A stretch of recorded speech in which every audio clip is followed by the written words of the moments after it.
Fala aí, turma. Beleza? Vamos começar então mais uma aula nossa aí e mais um problema de equação de segundo grau da Universidade Federal de Goiás, na época que ainda existia questões para esse tipo de faculdade, não era Enem ainda. Mas uma questão muito boa de caráter interdisciplinar, que é o que o Enem cobra. Então está valendo. Duas empresas de transporte concorrentes adotaram diferentes políticas de preço para um determinado tipo de transporte em função da distância percorrida. Na empresa A, o preço de R$ 3,00 fixos mais 1,5 por quilômetro rodado. Já a empresa B cobra 8 fixos mais 0,10 multiplicado pelo quadrado da quilometragem rodada. Tendo em vista as informações apresentadas, aí tem duas perguntas. Para um percurso de 20 km, qual das empresas tem o menor preço? Qual que é a melhor a gente usar? Para quais distâncias a empresa B tem um preço menor do que a empresa A?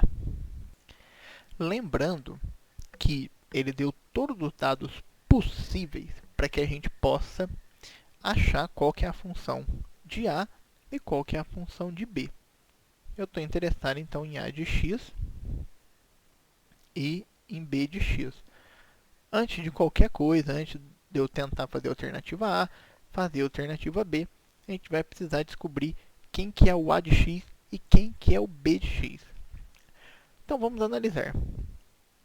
O A de x, a empresa A, ela opera com 3 fixos e mais 1,5 por quilômetro rodado.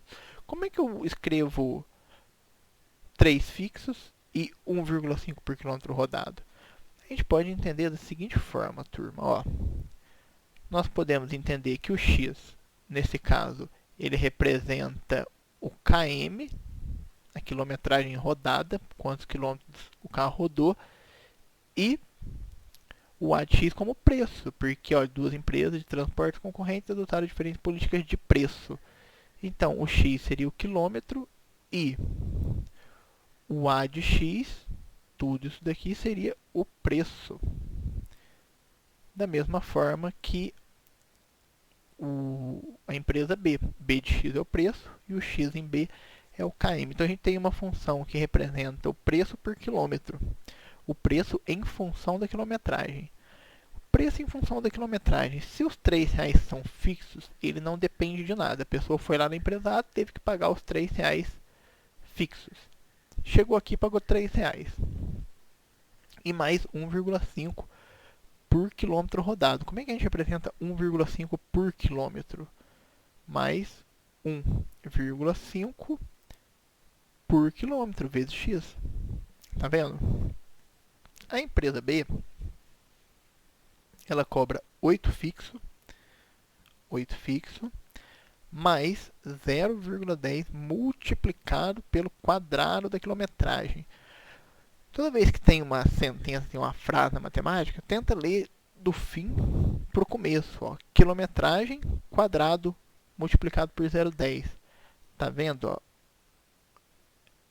Quilometragem quadrado multiplicado por 0,10.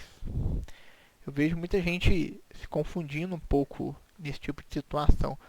A gente pode até reescrever essas duas funções para ficar um pouquinho mais elegante, não que elas estejam feias assim, que eu não acho que elas estão, mas a gente pode reescrever essas duas funções como sendo uma A de x igual a 1,5x mais 3, só colocando x no começo, um formalismo para deixá-la um pouco mais elegante, e essa daqui 0,1x quadrado mais 8.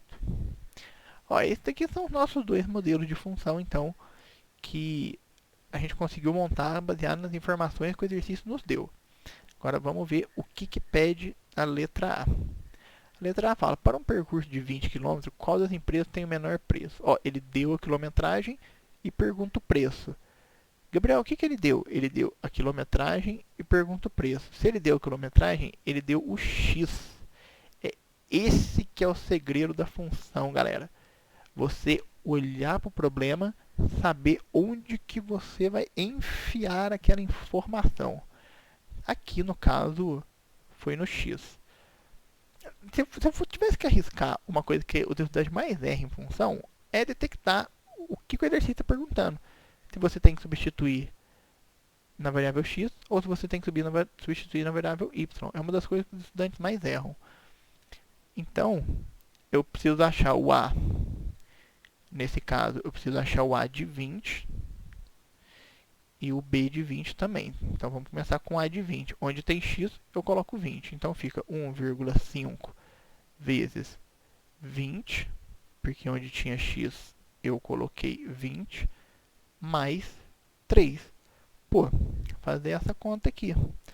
Não tem muito mistério. 1,5 vezes 20 é a mesma coisa que 1,5 vezes 10 vezes 2. Isso dá, então, 30 mais 3, que é igual a 33. Então, o A de 20, ele vale 33. Essa informação é relevante. Peguei a caneta galáxia. Peguei a caneta galáxia só quando a coisa fica séria. Então tá, isso aqui ficou sério já então. Não podemos brincar mais. Achamos o A de 20, só que agora a gente precisa também achar o A não, o B. Porque esse aqui é o preço da empresa A quando nós andamos 20 km. Mas e quando nós andamos 20 km na empresa B? Como é que fica? 0,1 vezes 20 ao quadrado mais 8. Isso daqui vale então 0,1. 20 vezes 20 dá 400 mais 8. Ah, Gabriel, eu tenho dúvida em fazer conta com decimal. Beleza, transforma em fração.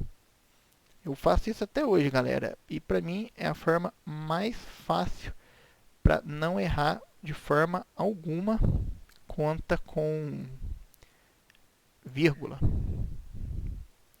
Ou seja, a nossa resposta é 40 mais 8, totalizando então 48. Essa daqui que a gente achou foi o B de 20. Vou colocar na caneta galáxia também, porque o negócio aqui tá sério, a caneta galáxia. Bom, aqui a gente já pode responder, ó, andando 20 km na empresa A. Na realidade eu estou andando 33, eu pago 33, e andando 20 km na empresa B eu pago 48, ou seja, voltando aqui para um percurso de 20 km, qual das empresas tem o menor preço? Ora, essa aqui então já pode responder, né? Então, na questão A, o menor preço é da empresa A. Beleza, respondido. Letra B. Para qual distância a empresa B tem um preço menor do que a empresa A? Então, essa pergunta, ela também é muito séria. Vamos jogar aqui em cima. Porque, olha, por que é sério? Porque agora ele não fala de quilometragem, ele está falando de preço menor. Qual distância? Qual distância? A pergunta está em X e a condição é que o preço seja menor. Ou seja, na pergunta B, o que eu estou querendo saber aqui é quando que o B de X... Quando que o B de X ele vai ser menor do que o A de X? Quando que o preço da empresa B vai ser menor que o da empresa A? Para isso eu preciso das funções. Aqui embaixo as funções, que belezinha. Eu vou até copiar as funções aqui para ficar legal. O 8 ficou para trás, a gente adiciona. Porque nem sempre a cópia é perfeita, né? Por isso que a gente envelhece. A célula não consegue replicar sempre com igualdade o nosso código genético lindo e maravilhoso, né? Então tá.